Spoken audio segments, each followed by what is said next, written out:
Lucas não era apenas um médico. Ele era um observador treinado para ver além dos sintomas. Enquanto outros evangelistas registraram os fatos do ministério de Jesus, Lucas penetrou nas motivações, nas emoções, nos detalhes humanos que revelavam algo maior.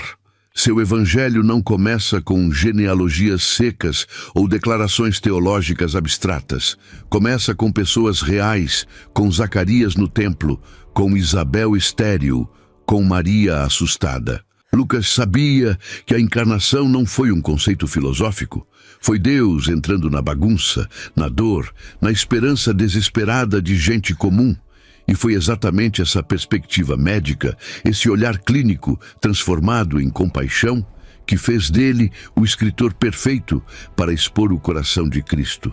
Quando você lê Lucas, não está apenas aprendendo sobre Jesus.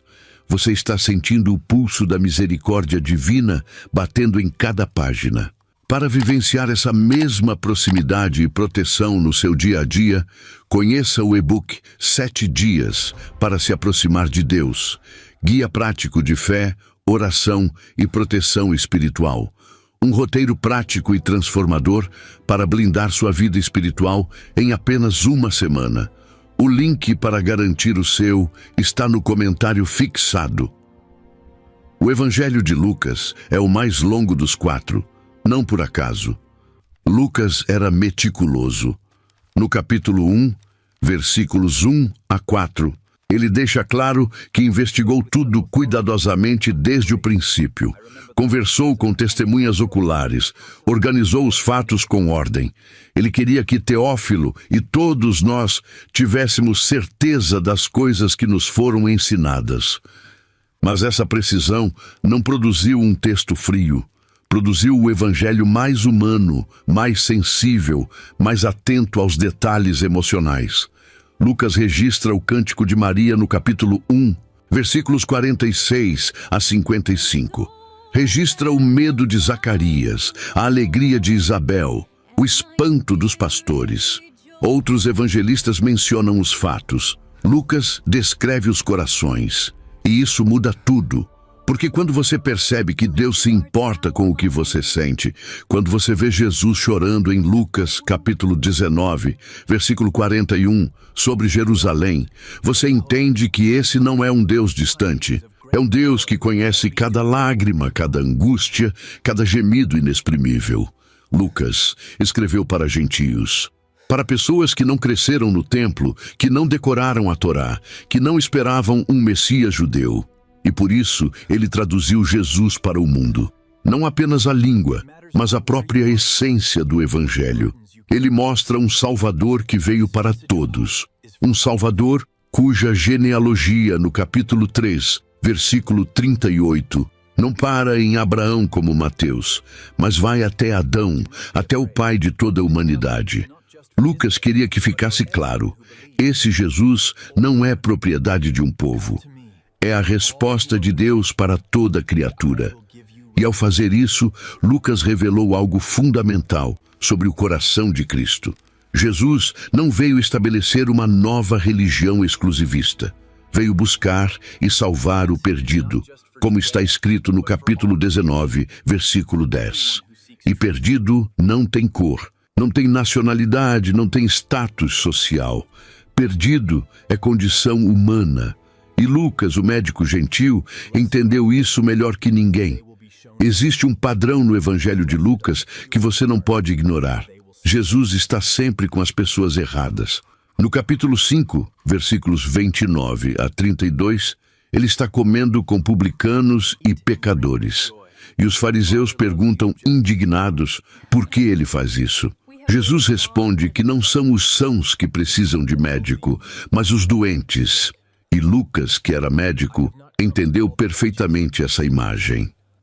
Um médico não escolhe pacientes bonitos, não seleciona apenas quem tem saúde perfeita para tratar. Médico vai onde está a doença, a ferida, o sofrimento, e Jesus fez exatamente isso. Ele não montou um ministério de aparências, não construiu uma plataforma para atrair as elites religiosas. Ele foi para as margens. para as periferias, para os lugares onde ninguém da sociedade respeitável colocaria os pés. E Lucas registrou isso com uma atenção quase obsessiva, porque ele sabia que ali estava o coração do Evangelho, não na religiosidade polida, mas na misericórdia suja de poeira e suor.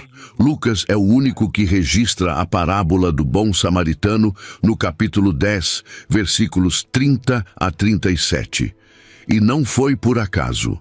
Samaritanos eram desprezados pelos judeus. Eram considerados impuros, hereges, traidores da fé. Mas Jesus coloca um samaritano como o herói da história, enquanto o sacerdote e o levita, representantes oficiais da religião, passam de largo diante do homem ferido. É o samaritano quem para, quem cuida, quem paga as despesas. Jesus não estava apenas contando uma história edificante, estava virando a hierarquia religiosa de cabeça para baixo. Estava dizendo que amor ao próximo não tem nada a ver com pureza ritual, tem a ver com compaixão prática. E Lucas registrou isso porque sabia que seus leitores gentios, excluídos das sinagogas, desprezados pelos judeus ortodoxos, precisavam ouvir essa mensagem. Você não precisa pertencer ao clube certo para agradar a Deus. Você precisa amar como Jesus amou. O capítulo 15 inteiro é dedicado aos perdidos. A ovelha perdida, a moeda perdida, o filho perdido. 3 parábolas que dizem a mesma coisa de formas diferentes. Deus procura ativamente quem está longe. No versículo 2 desse capítulo, os fariseus e escribas murmuram porque Jesus recebe pecadores e come com eles. E a resposta de Jesus não é se defender, é contar histórias sobre um pastor que deixa 99 ovelhas para buscar uma, sobre uma mulher que varre a casa inteira atrás de uma moeda, sobre um pai que corre para abraçar um filho que desperdiçou tudo. Lucas registrou essas parábolas porque queria que ficasse claro. Deus não está sentado esperando você se arrumar para voltar. Ele está saindo no escuro, procurando, chamando, torcendo para você responder. E quando você responde, quando você volta, não encontra julgamento. Encontra festa. Encontra o Pai colocando o melhor manto, o anel, as sandálias. Encontra o coração de um Deus que nunca desistiu de você. Nenhum outro evangelista deu às mulheres o espaço que Lucas deu. E isso não foi um acidente editorial, foi uma declaração teológica. No mundo do primeiro século, mulheres não eram consideradas testemunhas confiáveis. Não podiam testemunhar em tribunais, não tinham voz pública, eram invisíveis na estrutura religiosa oficial. Mas Lucas as coloca no centro da narrativa desde o primeiro capítulo. Isabel, já idosa e estéril, recebe a promessa de um filho que prepararia o caminho do Senhor. Maria, jovem e desconhecida, é escolhida para ser a mãe do Messias. Ana, a profetisa viúva que jejuava e orava no templo, reconhece o menino Jesus e fala dele a todos os que esperavam a redenção em Jerusalém, como está registrado no capítulo 2, versículos 36 a 38. Lucas não estava apenas sendo inclusivo por educação. Estava mostrando que Deus opera através de quem o mundo descarta e que o reino de Deus não respeita as hierarquias humanas baseadas em gênero, poder ou prestígio. O capítulo 8, versículos 1 a 3, revela algo extraordinário. Jesus andava pelas cidades e aldeias pregando o evangelho do reino, e com ele estavam os 12 apóstolos. Até aqui, nada de novo. Mas Lucas continua, e também algumas mulheres que haviam sido curadas de espíritos malignos e enfermidades. Maria, chamada Madalena, da qual saíram 7 demônios, Joana, mulher de Cusa, procurador de Herodes, Susana e muitas outras, que o serviam com seus bens. Essas mulheres não eram apenas beneficiárias do ministério de Jesus, eram participantes ativas, sustentavam financeiramente o trabalho, viajavam com o grupo, estavam presentes. E Lucas faz questão de nomeá-las, de dar identidade a quem a história tentaria apagar. Ele sabia que o Evangelho não podia ser contado sem elas, porque elas não eram nota de rodapé, eram parte essencial da missão. Lucas é o único a registrar a história de Maria e Marta no capítulo 10, versículos 38 a 42. Marta estava ocupada com muito serviço e reclama que Maria está sentada aos pés de Jesus, ouvindo seu ensino. A resposta de Jesus é revolucionária. Maria escolheu a boa parte e essa não lhe será tirada. No contexto cultural daquela época, mulheres não se sentavam aos pés de rabinos, não eram discípulas formais. Mas Jesus quebrou essa barreira. E Lucas registrou porque queria que ficasse claro. O chamado de Deus não é limitado por gênero. O convite para aprender, para crescer, para seguir de perto, está aberto a todos. E quando Jesus ressuscitou, foram mulheres as primeiras testemunhas, como registrado no capítulo 24, versículos 1 a 10. Foram elas que correram para anunciar aos apóstolos. E embora os discípulos homens tenham considerado aquelas palavras como delírio, Lucas as levou a sério, porque ele entendeu que Deus estava fazendo algo novo. Estava criando uma comunidade onde o valor de uma pessoa não dependia do seu lugar na escala social, mas do seu coração aberto para a verdade. 5. Compaixão que rompe todas as barreiras. Jesus poderia ter mantido distância. Poderia ter curado com uma palavra, de longe, sem contato físico, sem envolvimento emocional. Mas Lucas mostra um Jesus que toca, que se aproxima, que sente.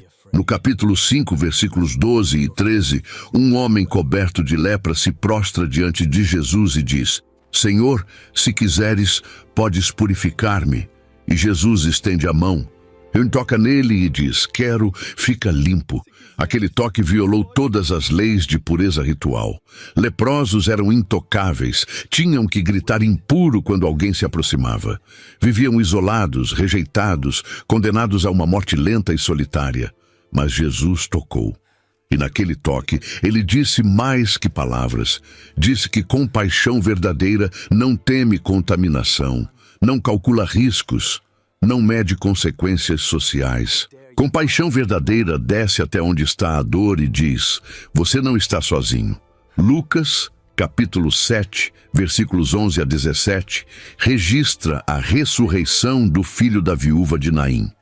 Jesus está entrando na cidade com seus discípulos e uma grande multidão. Ao mesmo tempo, sai da cidade um cortejo fúnebre. Uma viúva acabara de perder seu único filho. E Lucas diz que quando o Senhor a viu, encheu-se de compaixão por ela. Não foi a fé dela que moveu Jesus. Não foi um pedido, foi simplesmente a dor que ele viu. Jesus parou o cortejo, tocou o caixão e disse: jovem, eu te digo, levanta-te. O morto sentou-se e começou a falar. E Jesus o devolveu à sua mãe. Perceba o detalhe. Jesus o devolveu à mãe. Não fez um show. Não usou o milagre para atrair seguidores. Viu uma mãe destruída pela perda e agiu. Porque compaixão não precisa de plateia. Não busca reconhecimento.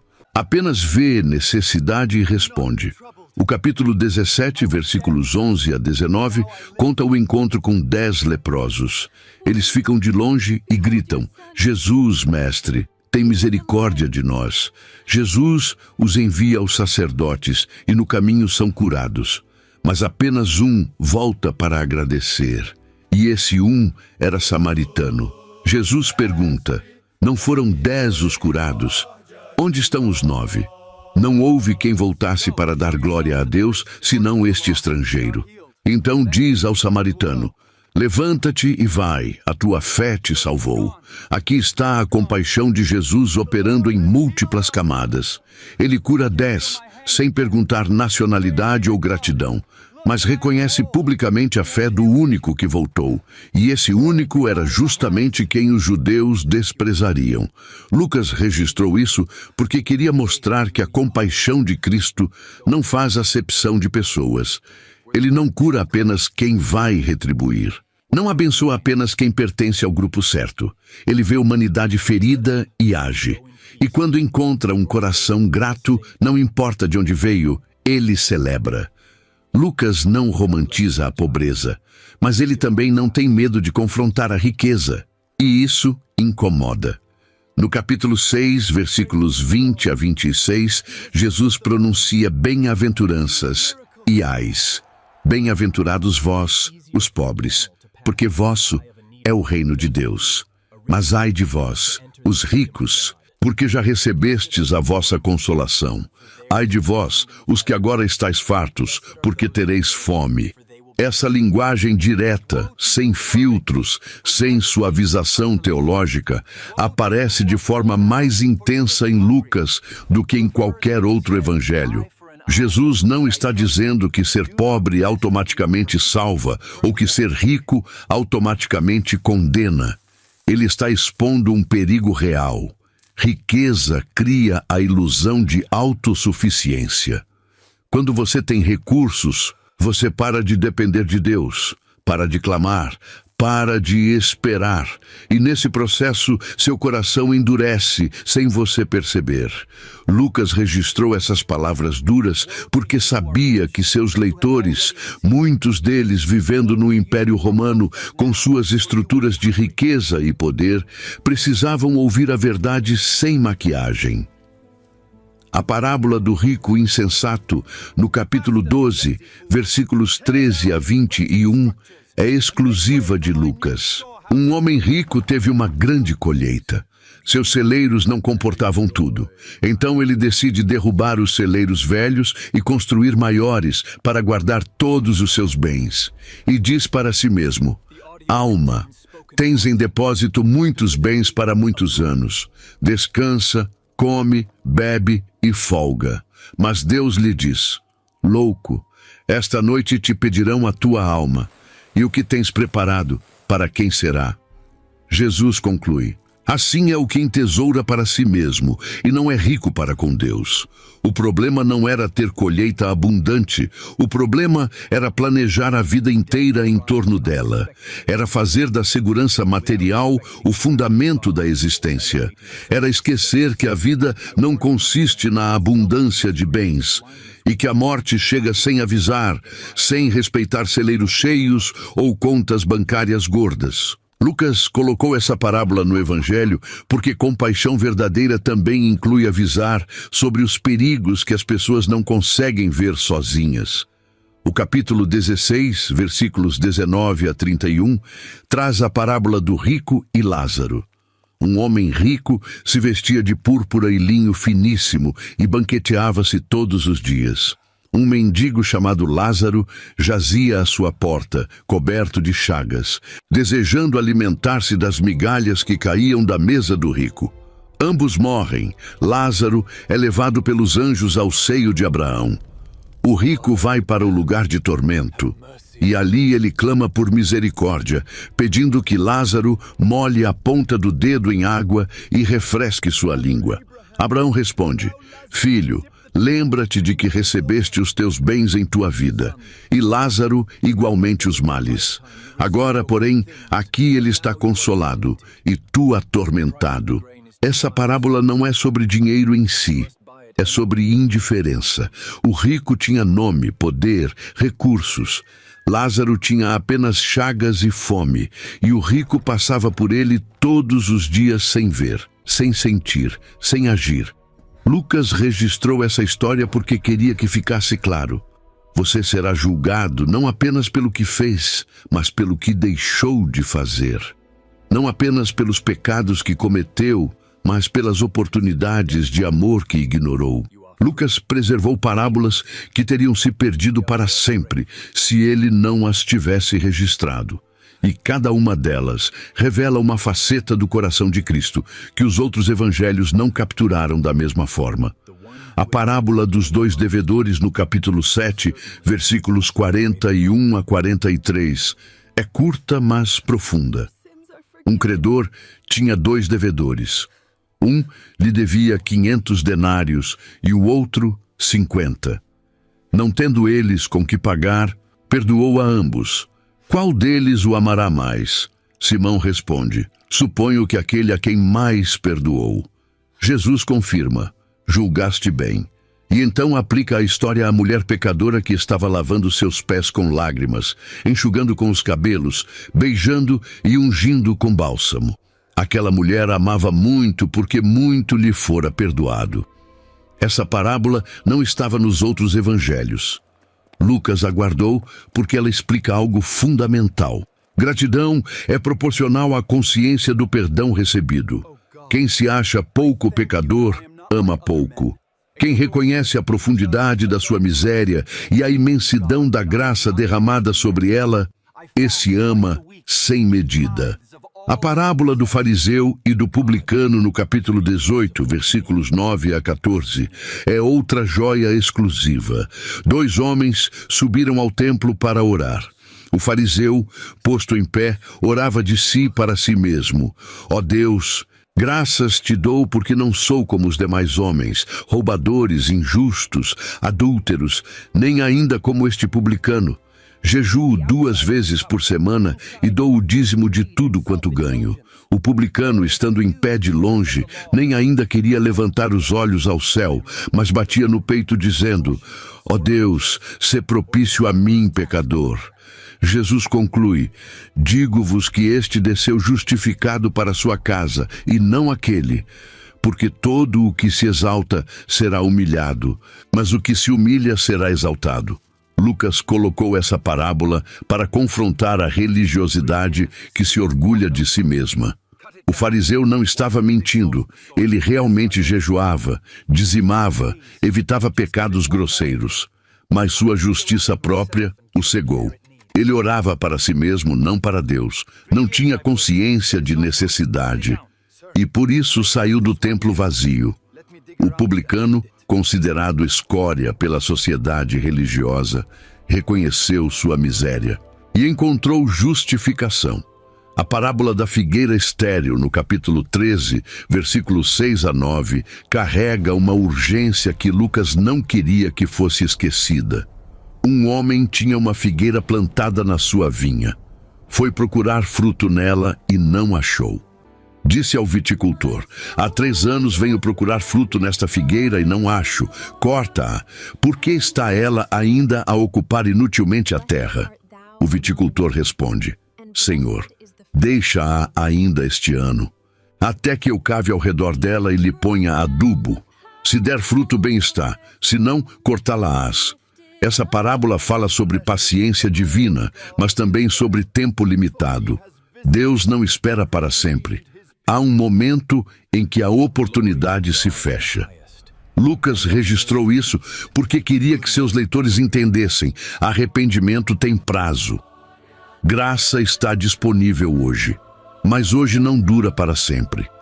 E uma vida que não produz fruto, que ocupa espaços sem propósito, que desperdiça oportunidades repetidas, eventualmente enfrenta o machado. Não por crueldade divina, mas por justiça, porque Deus não brinca de salvar. E não transforma à força quem insiste em permanecer estéril. O Evangelho de Lucas começa com cânticos e termina com louvor. No capítulo 1, Isabel se enche de alegria quando Maria a visita. Maria canta o Magnificat, exaltando a Deus que derrubou dos tronos os poderosos e exaltou os humildes. Zacarias, depois de meses em silêncio, recupera a voz e profetiza o Benedictus, bendizendo ao Senhor Deus de Israel, porque visitou e remiu o seu povo. Os anjos aparecem aos pastores no capítulo 2, versículo 13, e uma multidão da milícia celestial louva a Deus, dizendo: glória a Deus nas maiores alturas e paz na terra entre os homens, a quem Ele quer bem. Lucas não estava apenas registrando eventos, estava estabelecendo o tom. O Evangelho não é uma notícia triste. Não é uma religião de rostos fechados e espíritos pesados. É explosão de alegria. É celebração da intervenção divina na história humana. E essa alegria não é superficial, não é negação da realidade, é resposta profunda à descoberta de que Deus não abandonou o mundo. Quando os 70 discípulos voltam da missão no capítulo 10, versículos 17 a 21, eles estão eufóricos. Senhor, os próprios demônios se nos submetem pelo teu nome. Jesus responde com instrução e correção, mas então algo extraordinário acontece.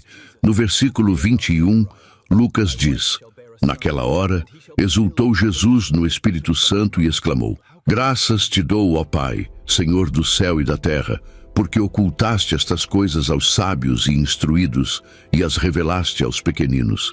Sim, ó Pai, porque assim foi do teu agrado. Essa é a única vez nos evangelhos onde lemos explicitamente que Jesus exultou. E Lucas fez questão de registrar, porque ele queria que víssemos Jesus não apenas como o homem de dores, mas como alguém capaz de alegria profunda. Jesus se alegrava quando via o reino avançando, quando via pessoas simples entendendo mistérios que os eruditos perdiam, quando via o poder das trevas recuando diante da autoridade do nome de Deus. Essa alegria não era entretenimento, era fruto da vitória sendo conquistada. O capítulo 15 inteiro pulsa com alegria. A ovelha perdida é encontrada, e o pastor chama amigos e vizinhos dizendo: alegrai-vos comigo, porque já achei a minha ovelha perdida. A moeda perdida é recuperada, e a mulher chama amigas e vizinhas dizendo: alegrai-vos comigo, porque achei a dracma que eu havia perdido. O filho perdido volta e o pai ordena: trazei depressa a melhor roupa, ponde-lhe um anel na mão e sandálias nos pés. Trazei também o novilho cevado e matai-o. Comamos e alegremo-nos, porque este meu filho estava morto e reviveu, estava perdido e foi achado. E começaram a regozijar-se. Lucas repete o tema 3 vezes no mesmo capítulo, porque queria gravar na mente dos leitores. A alegria no céu por um pecador que se arrepende. Salvação não é processo burocrático frio. É festa, é música, é dança, é o Pai correndo para abraçar quem voltou. E se há festa no céu, como poderia não haver alegria entre nós? Lucas e Atos formam uma obra em 2 partes, e o Espírito Santo é o fio que costura ambas. Mas ao contrário do que muitos pensam, o Espírito não aparece apenas em Atos. Ele está presente desde as primeiras linhas do Evangelho. No capítulo 1, versículo 15, o anjo diz sobre João Batista: será cheio do Espírito Santo já desde o ventre materno. No versículo 35, o anjo explica a Maria que o Espírito Santo virá sobre ela, e o poder do Altíssimo a cobrirá com a sua sombra. Isabel é cheia do Espírito Santo no versículo 41 e profetiza sobre Maria. Zacarias é cheio do Espírito Santo no versículo 67 e profetiza sobre seu filho João. Lucas deixa claro desde o início: essa história não é sobre esforço humano, é sobre intervenção divina, é sobre o Espírito de Deus capacitando, revelando, movendo pessoas comuns para papéis extraordinários no plano da redenção. E se o nascimento de Jesus foi obra do Espírito, todo o ministério que viria seria igualmente dependente dessa mesma presença. O batismo de Jesus no capítulo 3, versículos 21 e 22, marca uma transição crucial. Jesus estava orando, o céu se abriu e o Espírito Santo desceu sobre ele em forma corpórea como pomba. E ouviu-se uma voz do céu: Tu és o meu filho amado, em ti me comprazo. Logo depois, no capítulo 4, versículo 1, Lucas registra: Jesus, cheio do Espírito Santo, voltou do Jordão e foi guiado pelo mesmo Espírito no deserto. Então, no versículo 14, após vencer a tentação, Jesus regressa para a Galileia no poder do Espírito. Perceba a progressão. Cheio do Espírito, guiado pelo Espírito, no poder do Espírito. Lucas não está fazendo poesia, está estabelecendo uma teologia do ministério. Jesus, sendo Deus encarnado, não operou independentemente do Espírito Santo.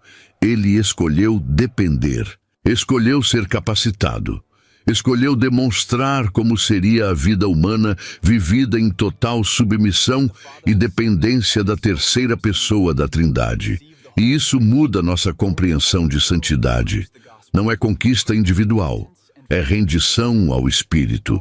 Quando Jesus inaugura seu ministério público na sinagoga de Nazaré, no capítulo 4, versículos 18 e 19, ele lê de Isaías: "O Espírito do Senhor está sobre mim, pelo que me ungiu para evangelizar os pobres. Enviou-me para proclamar libertação aos cativos e restauração da vista aos cegos, para pôr em liberdade os oprimidos e apregoar o ano aceitável do Senhor." Depois de ler, Jesus enrola o livro, devolve ao assistente, senta-se e diz: "Hoje se cumpriu a escritura que acabais de ouvir." Ele não estava apenas citando uma profecia antiga. Estava declarando que cada palavra daquele texto se aplicava a ele naquele momento. E todas aquelas promessas seriam cumpridas pelo poder do Espírito Santo. Lucas registrou esse momento inaugural porque queria que seus leitores entendessem. O Evangelho não é programa social humano, não é filosofia bem intencionada, é poder sobrenatural operando através de um homem ungido, capacitado, autorizado pelo Espírito para fazer o que nenhum ser humano sozinho poderia fazer. E esse mesmo Espírito seria derramado sobre todos os que crescem, como Lucas depois registraria em Atos capítulo 2. Mateus escreveu para judeus e começou mostrando Jesus como descendente de Abraão e Davi. Marcos escreveu para romanos e mostrou Jesus como servo sofredor. João escreveu para provar que Jesus é o Filho de Deus. Mas Lucas escreveu para toda a humanidade, e por isso sua genealogia no capítulo 3 não para em Abraão. Ela vai além, atravessa gerações, atravessa patriarcas, atravessa Noé, atravessa Sete e chega até Adão, filho de Deus. Lucas queria deixar claro: Jesus não veio apenas consertar Israel, veio consertar a humanidade, veio resolver o problema que começou no Éden. Veio restaurar a imagem de Deus desfigurada pelo pecado em cada pessoa, de cada nação, de cada geração. E essa perspectiva universal não era secundária, era central. Porque Lucas entendia que o Evangelho não é propriedade de um grupo étnico, é oferta divina para todo aquele que crê, como Paulo depois escreveria em Romanos capítulo 1, versículo 16. A história do centurião romano no capítulo 7, versículos 1 a 10, revela algo surpreendente. Um oficial do exército invasor, um gentio, um homem que representava o poder de Roma sobre Israel, envia anciãos judeus a Jesus, pedindo que cure seu servo. Jesus vai. Mas antes de chegar, o centurião manda outros mensageiros dizendo: "Senhor, não te incomodes, porque não sou digno de que entres em minha casa. Por isso, nem eu me julguei digno de ir ter contigo, porém manda com uma palavra, e o meu rapaz será curado. Pois também eu sou homem sujeito à autoridade, e tenho soldados sob minhas ordens, e digo a este, vai, e ele vai, e a outro, vem, e ele vem, e ao meu servo, faze isto, e ele o faz." Jesus, ouvindo isso, admirou-se dele, e voltando-se para a multidão que o seguia, disse: "Afirmo-vos que nem mesmo em Israel encontrei fé como esta." Lucas registrou essa declaração impressionante. Jesus encontrou mais fé em um soldado romano do que em todo Israel. E isso não foi acidente, foi revelação. O reino não seria limitado por etnia, nacionalidade ou histórico religioso. Seria aberto a todo coração que reconhecesse a autoridade e confiasse na palavra de Cristo. A parábola do bom samaritano, que já mencionamos, ganha ainda mais peso quando vista sob essa perspectiva universal. Jesus não apenas elogiou um samaritano, ele o colocou como exemplo máximo de amor ao próximo, acima do sacerdote e do levita. E quando, no capítulo 17, apenas um dos 10 leprosos curados volta para agradecer, e esse era samaritano, Jesus novamente aponta para a fé encontrada fora das fronteiras de Israel. E no final do Evangelho, no capítulo 24, versículos 47, o Jesus ressurreto comissiona seus discípulos, e que em seu nome se pregasse arrependimento para a remissão de pecados a todas as nações, começando de Jerusalém. Todas as nações, não algumas, não as mais dignas, todas. Lucas encerra seu evangelho com essa visão expansiva porque queria que ficasse registrado para sempre. Salvação não tem fronteiras. Graça não tem muro. O coração de Cristo bate por cada criatura que respira, independentemente de onde nasceu ou que língua fala. E qualquer tentativa de limitar o evangelho a um grupo seleto é traição à mensagem que Jesus veio trazer. Lucas não vende evangelho barato. Ele registra as palavras duras de Jesus que outros poderiam ter suavizado. No capítulo 9, versículo 23, Jesus diz: "Se alguém quer vir após mim, a si mesmo se negue, tome cada dia a sua cruz e siga-me." Cada dia. Não é momento de emoção em um culto. Não é decisão única que resolve tudo. É compromisso diário de morrer para si mesmo, de carregar instrumento de execução, de seguir um mestre que caminha para Jerusalém, sabendo o que o espera lá. E Lucas coloca essa declaração logo depois de Jesus perguntar aos discípulos quem eles achavam que ele era, e de Pedro confessar que Jesus é o Cristo de Deus. A confissão correta não basta. Tem que vir acompanhada de disposição para pagar o preço. E o preço é alto, é renúncia, é morte, é cruz, não metaforicamente, literalmente. Porque seguir Jesus não é adicionar Deus à sua vida confortável. É permitir que ele vire tudo de cabeça para baixo. O capítulo 14 é brutal em sua honestidade.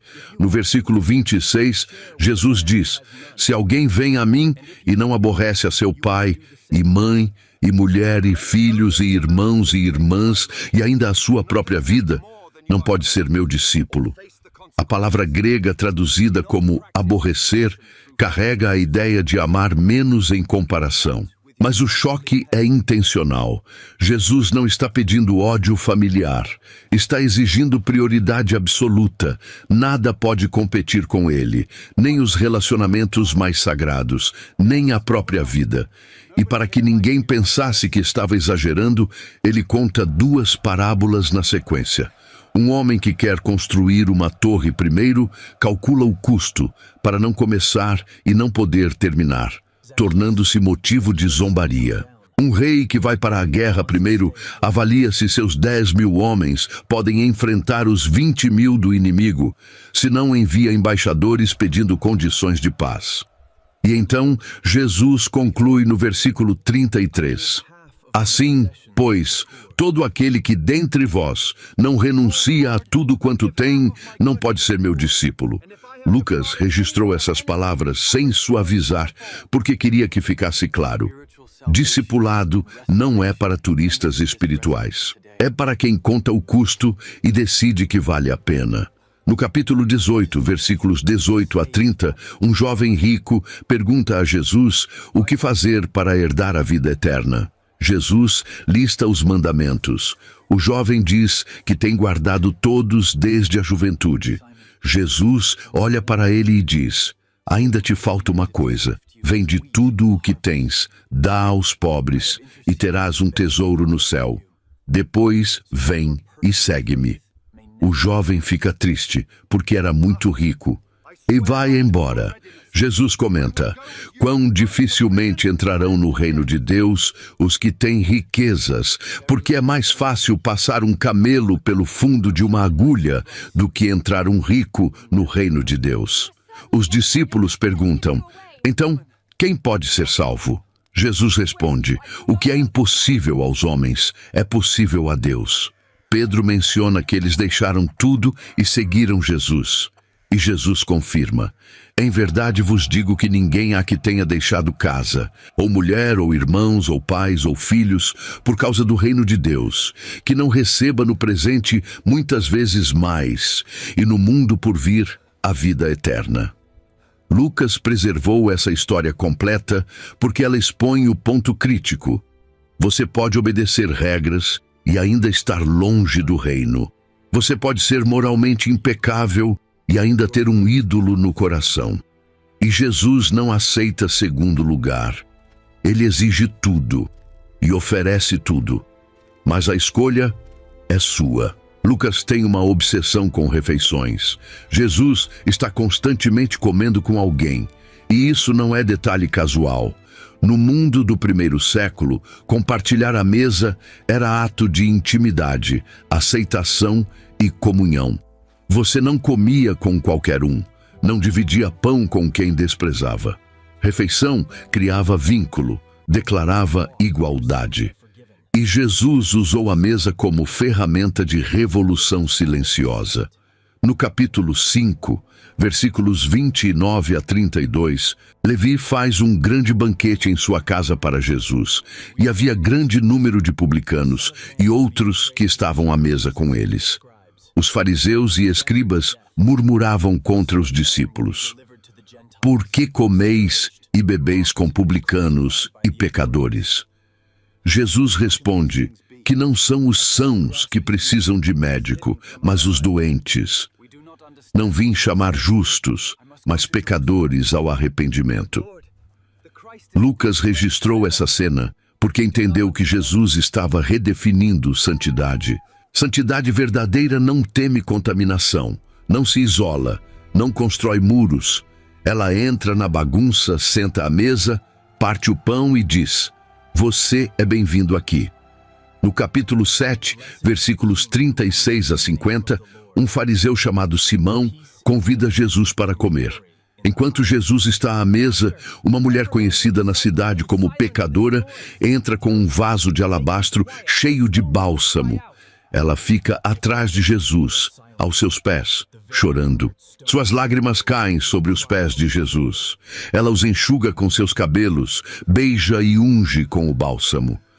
Simão pensa: se este homem fosse profeta, saberia quem e que tipo de mulher é esta que o toca, porque é pecadora.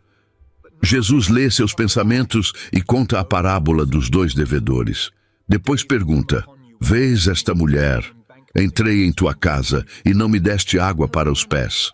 Ela, porém, regou os meus pés com lágrimas e os enxugou com os seus cabelos. Não me deste ósculo. Ela, entretanto, desde que entrei, não cessa de me beijar os pés. Não me ungiste a cabeça com óleo, mas esta, com bálsamo, ungiu os meus pés. Por isso te digo, perdoados lhe são os seus muitos pecados, porque ela muito amou. E diz a mulher: perdoados são os teus pecados. Os que estavam à mesa começam a perguntar entre si: quem é este que até perdoa pecados? Lucas preservou cada detalhe dessa história, porque ela mostra algo crucial. Quem Jesus aceita à mesa revela quem ele é. E ele aceita pecadores arrependidos, aceita corações quebrantados, aceita quem a sociedade religiosa rejeita. A última ceia, no capítulo 22, versículos 14 a 23, é o ápice das refeições no Evangelho de Lucas. Jesus está com os 12 apóstolos. Ele diz: tenho desejado ansiosamente comer convosco esta Páscoa, antes do meu sofrimento, porque vos digo que nunca mais a comerei, até que ela se cumpra no reino de Deus. Ele toma o pão, dá graças, parte e dá a eles, dizendo: isto é o meu corpo oferecido por vós. Fazei isto em memória de mim. Da mesma forma, após a ceia, tomou o cálice, dizendo: este cálice é a nova aliança no meu sangue derramado em favor de vós. Aquela mesa simples, com pão e vinho, tornou-se o centro da fé cristã. e Lucas registrou cada palavra porque queria que entendêssemos. Jesus transforma a refeição comum em sacramento sagrado. Ele pega elementos ordinários e os carrega de significado eterno. E faz isso porque Deus não habita apenas em templos e rituais formais. Ele habita na mesa onde seus filhos se reúnem, partem o pão, lembram do sacrifício e celebram a nova aliança. Toda vez que comemos juntos em seu nome, a mesa vira altar e a presença de Cristo se manifesta entre nós. Lucas não trata arrependimento como sentimento passageiro. Trata como mudança radical que produz frutos visíveis. João Batista, no capítulo 3, versículos 7 e 8, diz às multidões que vinham para ser batizadas: raça de víboras, quem vos induziu a fugir da ira vindoura? Produzi, pois, frutos dignos de arrependimento, e não comeceis a dizer entre vós mesmos: temos por pai a Abraão, porque eu vos afirmo que até destas pedras Deus pode suscitar filhos a Abraão. As multidões perguntam: que faremos, pois? João responde com instruções práticas. Quem tem 2 túnicas, reparta com quem não tem. Publicanos perguntam. João diz: não cobreis mais do que o estipulado. Soldados perguntam. João responde: a ninguém maltrateis, não deis denúncia falsa, e contentai-vos com o vosso soldo. Arrependimento verdadeiro não é apenas reconhecer erro, é mudar comportamento, é agir diferente, é produzir evidência concreta de transformação. Lucas registrou essas instruções específicas porque queria que ficasse claro: fé sem obras é morta. E arrependimento que não altera a conduta é mentira que contamos para nós mesmos. A história de Zaqueu no capítulo 19, versículos 1 a 10, é retrato perfeito de arrependimento genuíno. Zaqueu era chefe de publicanos e rico, homem odiado por explorar o próprio povo, cobrando impostos abusivos. Ele quer ver Jesus, mas não consegue por causa da multidão, porque era de pequena estatura. Sobe em uma figueira. Jesus passa, olha para cima e diz: Zaqueu, desce depressa, pois me convém ficar hoje em tua casa. Zaqueu desce e recebe Jesus com alegria. As pessoas murmuram que Jesus foi hospedar-se com um homem pecador. Mas então Zaqueu se levanta e diz ao Senhor: eis que eu dou aos pobres metade dos meus bens. E se em alguma coisa tenho defraudado alguém, restituo 4 vezes mais. Jesus responde: hoje houve salvação nesta casa, pois que também este é filho de Abraão. Porque o Filho do Homem veio buscar e salvar o perdido. Perceba a ordem. Primeiro Jesus o aceita. Depois Zaqueu muda. A graça vem antes, mas a graça verdadeira nunca deixa ninguém onde encontrou. Zaqueu não prometeu melhorar. Anunciou restituição imediata e radical. Essa é marca de arrependimento real. A restauração de Pedro após a negação é implícita em Lucas, mas poderosa. No capítulo 22, versículos 31 e 32, Jesus diz a Pedro: Simão, Simão, eis que Satanás vos reclamou para vos peneirar como trigo. Eu, porém, roguei por ti, para que a tua fé não desfaleça. Tu, pois, quando te converteres, fortalece os teus irmãos. Pedro afirma que está pronto para ir com Jesus, tanto para a prisão como para a morte. Jesus responde: afirmo-te, Pedro, que hoje 3 vezes negarás que me conheces, antes que o galo cante. E acontece exatamente assim. No capítulo 22, versículos 54 a 62, Pedro nega Jesus 3 vezes. E quando o galo canta, o Senhor, voltando-se, olhou para Pedro. Pedro se lembra da palavra do Senhor. E saindo dali, chorou amargamente. Aquele olhar não carregava condenação, carregava memória da oração que Jesus tinha feito por ele, carregava promessa de restauração.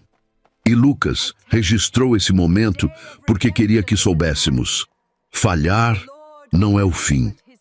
Negar não é sentença final. Jesus já sabia que Pedro negaria e já tinha providenciado graça suficiente para trazê-lo de volta. Arrependimento genuíno é chorar amargamente pelo pecado, Restauração genuína.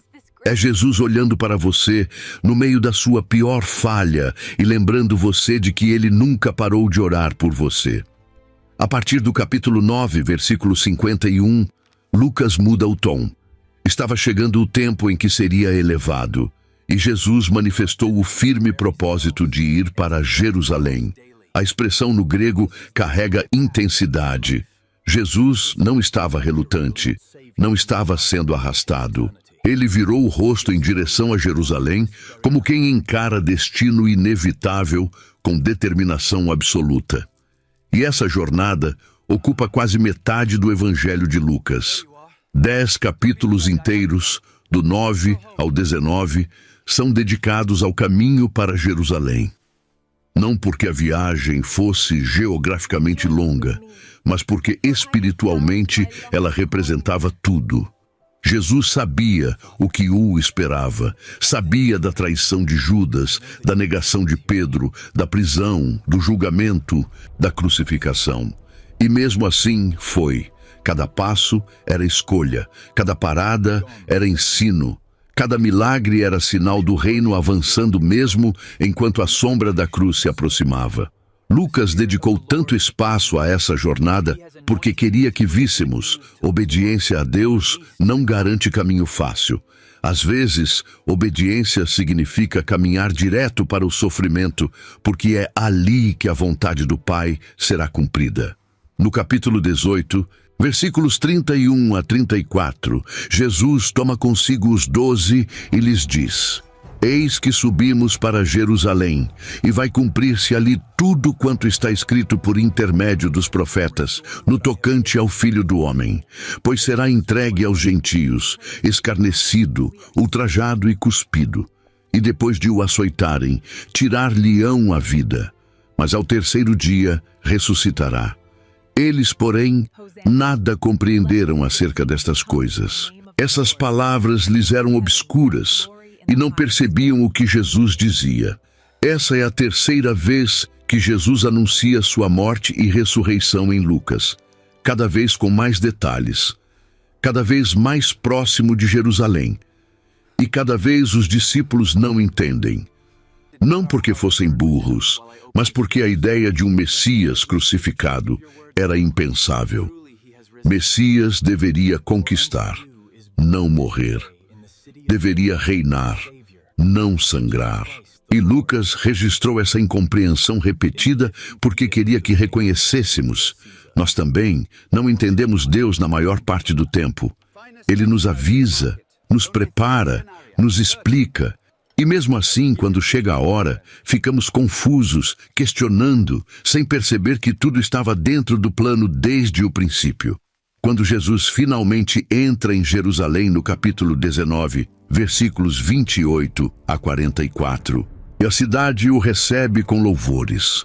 Os discípulos alegres começam a louvar a Deus em alta voz por todos os milagres que tinham visto, dizendo: Bendito o Rei que vem em nome do Senhor. Paz no céu e glória nas maiores alturas. Alguns fariseus pedem que Jesus repreenda seus discípulos. Jesus responde: Asseguro-vos que, se estes se calarem, as próprias pedras clamarão. E quando se aproximou e viu a cidade, chorou sobre ela, dizendo: se conheceras por ti mesma ainda hoje o que é devido à tua paz, mas isto está agora oculto aos teus olhos. Dias virão sobre ti, em que os teus inimigos te cercarão de trincheiras, e por todos os lados te apertarão o cerco, e te arrasarão, a ti e aos teus filhos dentro de ti. Não deixarão em ti pedra sobre pedra, porque não reconheceste a oportunidade da tua visitação. Aquele momento deveria ser de pura celebração, mas Jesus chora. Chora porque vê o futuro. Vê Jerusalém destruída em 70 depois de Cristo pelos romanos. Vê a rejeição do Messias resultando em julgamento. Lucas registrou essas lágrimas porque queria que entendêssemos: vitória e tragédia podem coexistir. Jesus estava prestes a conquistar salvação eterna para toda a humanidade. Mas aquilo custaria tudo, e a cidade que deveria reconhecê-lo o rejeitaria. Glória e sofrimento não são opostos. São duas faces da mesma cruz. Lucas escreveu como médico, mas pensou como pastor. Cada história que escolheu preservar, cada detalhe que decidiu incluir, revela alguém profundamente preocupado com o bem-estar integral das pessoas. Não apenas suas almas, mas seus corpos. Não apenas sua teologia, mas suas emoções. Não apenas sua salvação futura, mas seu sofrimento presente. Quando Lucas descreve as curas de Jesus, ele usa terminologia médica precisa.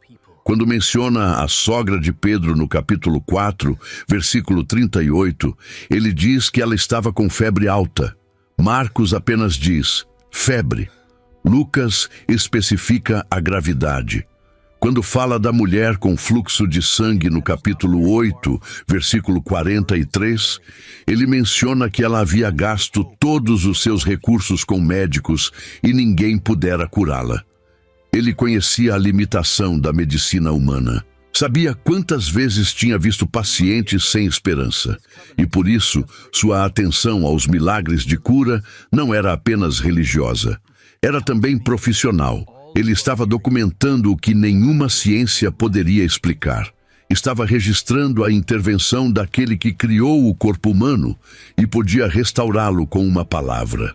O Evangelho de Lucas respira compaixão em cada página porque seu autor entendia dor. Médicos veem sofrimento diariamente. Veem corpos quebrados, doenças incuráveis, famílias destroçadas pela perda.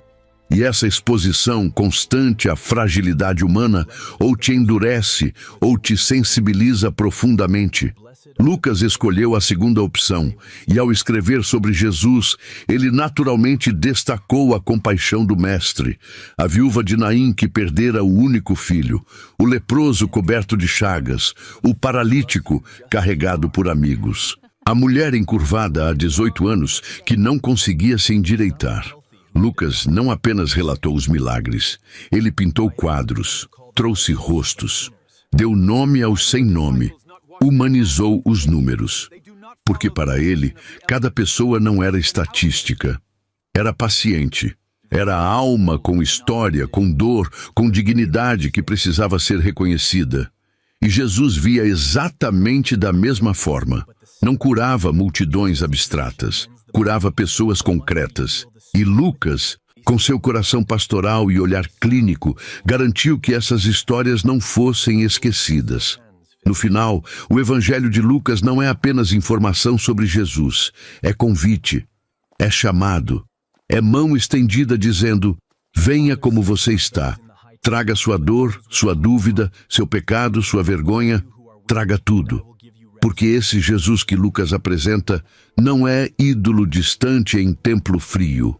É médico que toca leprosos, é amigo que chora com quem perdeu entes queridos. É Salvador que morre no lugar dos condenados. É ressurreto que aparece aos discípulos e diz: paz seja convosco, como registrado no capítulo 24, versículo 36. Lucas dedicou anos investigando, entrevistando testemunhas, organizando material, escrevendo com cuidado. E fez tudo isso movido por uma paixão pastoral, que Teófilo e todos nós que leríamos depois tivéssemos certeza. Certeza de que fomos ensinados a verdade. Certeza de que Jesus realmente viveu, morreu e ressuscitou. Certeza de que o Evangelho não é mito bonito, mas realidade histórica que muda destinos. E certeza de que há espaço nessa história para você. Porque o coração de Cristo, exposto página após página por Lucas, bate forte por cada pecador que se arrepende, por cada ferido que clama por cura, por cada perdido que deseja ser encontrado. Esse é o Evangelho segundo Lucas. E depois de caminhar por suas páginas, você nunca mais será o mesmo.